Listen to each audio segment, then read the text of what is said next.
Okay, my name is Bobby Vaught. This is lesson number 8, everything you need to know about investing. Don't forget to hit the subscribe button.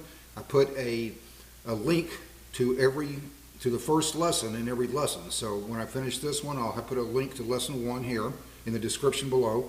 And then in addition, each lesson has a link to the next lesson. So if you're new to this channel, you know exactly where to go.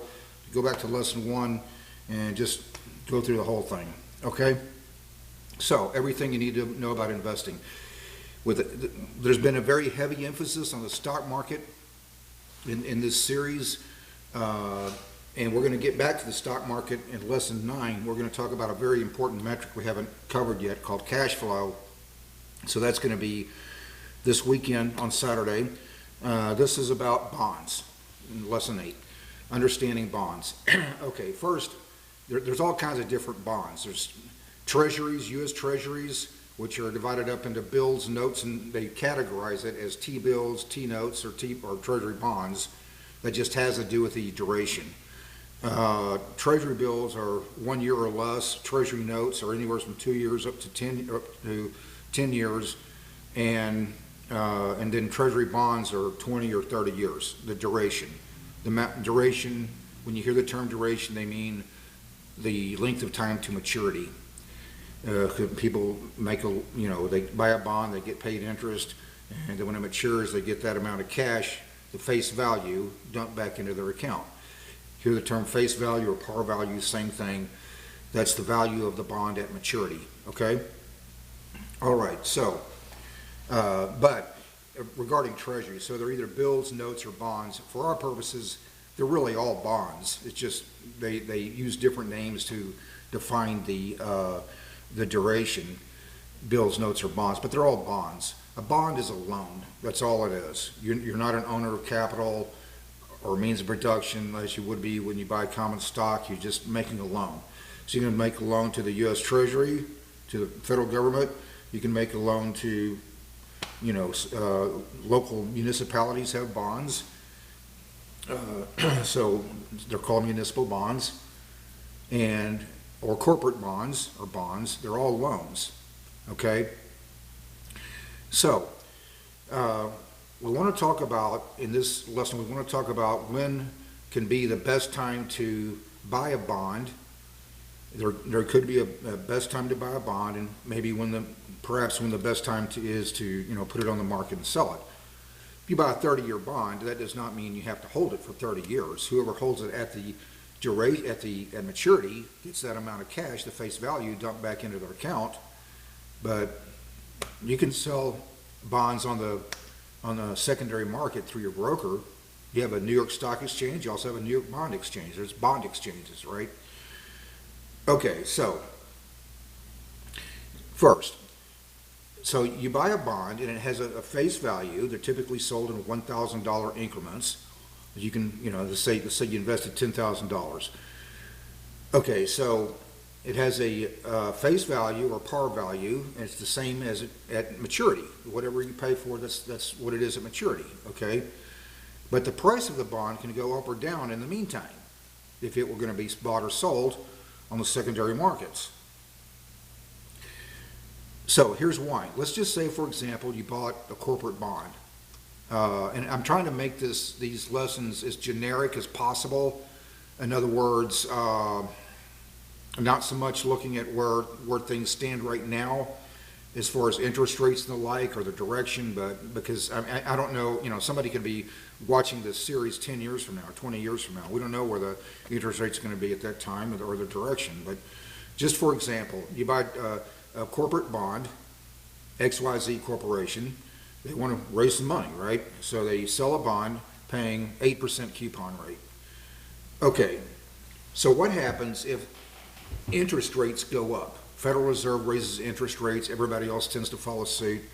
So let's say that bond was a 30-year duration bond. Okay, so interest rates go up, and maybe that same company wants to make another issue, another 30-year bond, and they need to raise some more money. Now they may have to pay, let's say, instead of 8%, they may coupon rate 9%.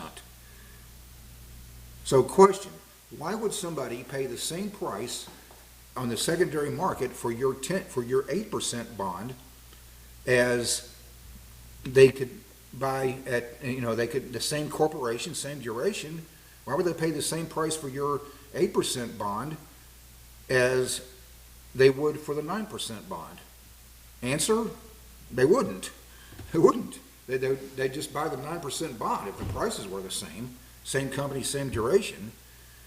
So in other words, it's not that the value, when interest rates increase, it's not that the value of your bond changes intrinsically. However, it becomes not worth as much relative to other things people could put their money into when interest rates go up, such as, for example, another issue by the same company, just as an example. Okay, so when interest rates rise, the price of bonds tends to go down. And when prices go down, the yield to maturity goes up. Yield to maturity. The coupon rate does not change. That's the coupon. It's the same. That's why they call it fixed income. But the yield to maturity goes down because the price of your bond went down. Yield to maturity goes down to what? Well, probably about 9%. It goes because the price of the bond goes down. So if somebody bought that bond, they would still get a yield to maturity of around 9%. It's the rate of the new issue, okay, of the same company, same duration. So price of bond, when interest rates go up, the prices of bonds tends to go down. When prices of bonds goes down, the yield to maturity goes up. Okay, next thing, the opposite happens when interest rates go down. Right now it's Wednesday, August 14th, 2024. Next month in September, people are expecting probably the Federal Reserve to decrease interest rates. So you just pay attention to the financial news, when you watch television or you read whatever publication, just kind of pay attention to that. An indication of when interest rates may change is, also look at the inflation rate. When interest rates go up, the Federal Reserve tends to increase interest rates. And when inflation goes up, the Federal Reserve tends to increase interest rates because they're trying to cool the inflation. Okay, so the opposite happens when interest rates go down. The price of bonds the price of your bond tends to go up. If you wanted to sell it, you would likely be able to sell it for more than what you paid for it. Okay, so that's a good thing. Again, however, it's not that the value of your bond changed intrinsically.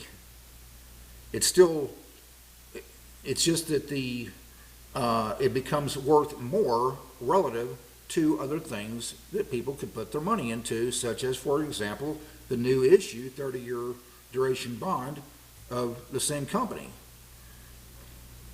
Okay, so interest rates goes down, the price of your bond goes up, and the yield to maturity goes down. Yield to maturity goes down to what? Well, probably so if interest rates were cut and the new issue of the same corporation, now they're issuing a 7% bond, same duration, 30 years, well, the yield to maturity on your bond, on your 8% bond, probably goes down to 7% because the price went up. Okay, the price goes up, yield to maturity goes down. All right, so the effect that interest rates has on the price of bonds is much more dramatic for the longer duration. Okay, so let's examine why. Very important to understand why.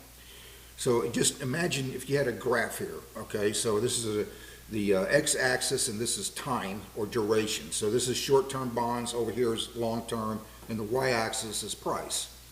Okay, remember we said the price must gravitate towards the face value at maturity, y, in lieu of a default. It must gravitate towards the face value at maturity, because that's the amount of cash that whoever owns the bond at that point in time when it matures, that's the amount of cash that gets dumped into their account. So we can think of it, if this were the x-axis and this the y-axis, we think of it just think of a big funnel going this way. The price must get funneled towards that face value, because that's what the value of the bond is when it matures. It's the amount of cash that somebody gets dumped into their account. That 30-year bond that we were using an example of a 30-year corporate bond, well, it doesn't mean you have to hold it for 30 years. You could, but so in that example, you have a corporate bond, and it has, at some point, it's going to become a short-term bond. At some point, it becomes a one-year bond. 29 years later, it's not a long-term bond anymore. It's now a short-term bond, right? It's a 30-year bond at one time. Eventually, it becomes a 29-year bond. Excuse me, a one-year bond after 29 years. Okay, so why would the effect of changes in interest rates, why would that have a dramatic effect on the price of that bond when it only has 1 year to go to maturity? It wouldn't. It may still have some effect, a little bit, but it's not as dramatic, okay? So the effect of changes in interest rates has a much more dramatic effect on the price of a bond for the longer duration versus the short duration. Very important to understand that, and very important to understand why. The last thing that I wanted to cover today about bonds. Oh, yeah, I'll get back to that in a second. Something else just occurred to me. The last thing that I wanted to cover today about bonds is don't make the mistake of thinking that, try to explain this way. Roughly about 12 years ago, I was having a conversation with somebody, and he was telling me, he said, well, it really doesn't matter how interest rates change in my case, because I'm just going to hold it to maturity anyway. I'm going to be holding the bond to maturity anyway, and that's going to be the face value in the face value, is what it is when it matures, right? It does matter, because you need to factor in opportunity cost. Okay, so just for example, if interest rates at a time when interest rates are lower and have nowhere to go but up, well, that means the price of of that same bond would go down at some point, and you get a better yield to maturity. So why wouldn't you wait until interest rates are high or higher, and then on the way down before you buy the bond? Well, why wouldn't you wait and get a better price for it? That doesn't mean that it couldn't be a good decision to buy the bond when interest rates are lower, but it's just a matter of, timing, okay? So, I mean, you're going to get the best yield to maturity after interest rates go up. That makes sense. So, the interest rates are, the yield to maturity is tied to interest rates for all the reasons just explained. Okay, so the best time to buy bonds, the three things, recapping. First thing I wanted you to understand is why the changes in interest rates has an effect on the price of bonds. Second thing, that effect is much more dramatic on the longer term bonds versus shorter. And don't make the mistake of failing to factor in opportunity cost when you buy a bond. If you buy bonds, people who say, well, it doesn't matter because I'm going to hold it to maturity anyway. Well, it does matter, because for reasons just explained. All right. So the last thing that I wanted to cover today has to do with preferreds. They're sometimes called preferred stocks. If you hear the term preferred stocks or preferred, same thing. They're called stocks because they pay a dividend, not interest. Preferreds are like the strange animal in between common stock and bonds. So the hierarchy of who gets paid first, well, it's bondholders first, then we're talking about corporations here, of course, it's bondholders first, then preferred stocks, then the common stockholders. Okay, it's corporate bonds, the bondholders get paid first. So because the preferred stockholders get paid second, risk and reward are two sides of the same coin, those tend to pay a little higher interest rates than the bonds, same company. XYZ company, they issue bonds and issue preferred stocks. Preferred stocks is going to tend to pay a little bit more interest. I called it interest. They call it dividends. I think they call them preferred stocks. I think they should be called some kind of bonds. And a lot of people in the finance world would agree with me because they tend to act a lot more like bonds than stocks, quite frankly. They're in event. So everything that I said about the effect of interest rates on the price of bonds, you could apply the same things to preferred stocks. Okay, so there you have it. So that's the basics of bond investing. I wanted you to understand those three things. Interest rates go up, price of bonds goes down. Interest rates go down, price of bonds tends to go up. Price of bonds goes up, the yield to maturity goes down. Price of bonds goes down, yield to maturity goes up. The effect that interest rates have on the price of bonds is much more dramatic for the long term versus the short term bonds because of that funneling effect. The price must gravitate towards the maturity date,